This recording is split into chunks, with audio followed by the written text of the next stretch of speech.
All right, let's just dive right into this explainer. We're going way, way back in time today. Imagine a lush, humid Cretaceous river delta. We are here to witness the full cradle-to-grave story of literally one of the most magnificent and honestly kind of mysterious creatures to ever walk and swim on Earth, the Spinosaurus.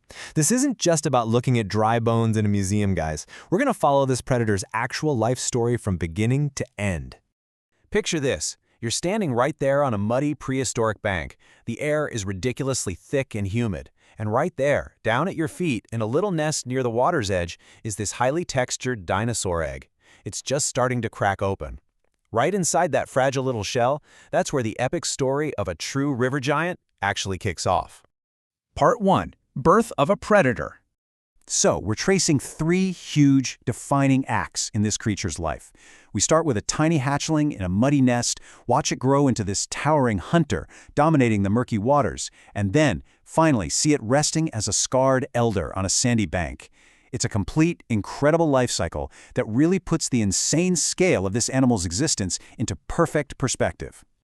Okay, so out of that mud crawls this tiny, super vulnerable hatchling. But here's the crazy part. The hallmarks of the absolute monster it's going to become are already there. You can clearly see that distinctive long snout, which is just perfectly adapted for snatching slippery prey, and even the very beginnings of a small ridge forming on its back. That little ridge, that's going to be its massive, iconic dorsal sail one day. Moving on to Part 2, the river hunter. 15. That is 15 meters long. That's the sheer, massive scale of a fully grown adult Spinosaurus. I mean, just try to wrap your head around that for a second. It's literally the length of a modern semi-truck. When this thing waded effortlessly through a Cretaceous river system, it didn't just participate in the ecosystem, it completely and utterly dominated the whole shebang. In hunting for a Spinosaurus, well, it wasn't some frantic, exhausting land-based chase. It was a perfectly calculated aquatic ambush. Picture it wading deep through the murky water, super stealthy. It's tracking a very specific target, usually something massive like an Onchopristis, which is basically a giant prehistoric sawfish. And then, bam, the strike. It uses this lethal combo of long, totally jacked arms, equipped with hooked claws to grab the fish, and finishes the job with terrifying crocodile-like jaws. Just a flawless predator. But hold on a second. When you really think about a colossal river hunter like this, you kind of have to ask a fundamental biology and physics question, right? How does a 15-meter giant with massive lungs and all that sheer volume actually manage to hunt efficiently underwater? Like, why doesn't it just act like a giant prehistoric cork and bob straight back up to the surface? Well, that brings us to Part 3, Anatomical Secrets Revealed. So, the secret here is a mind-blowing biological adaptation called osteosclerosis. Basically, it means the Spinosaurus possessed incredibly dense, solid bones. You know how we usually think of dinosaur bones as being somewhat hollow and lightweight? Yeah, not this guy. These incredibly dense bones acted as a literal biological ballast.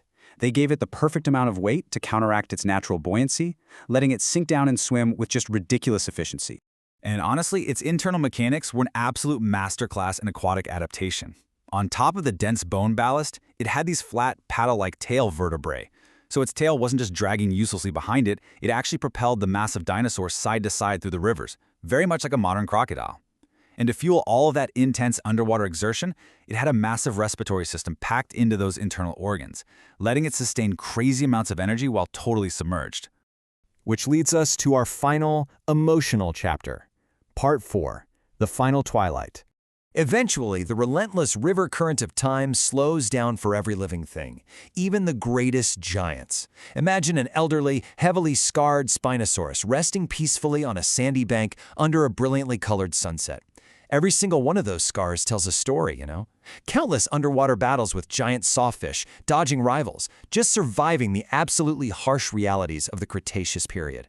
And in this quiet, almost serene moment, the giant takes its final, slow breath. The incredible life cycle comes to a peaceful close. As that final breath fades out into the twilight, we're kind of left staring at that very sandy bank, where its fossils will sit for millions of years.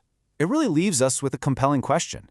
What lasting legacy did Earth's absolute greatest river predator actually leave behind in that ancient mud?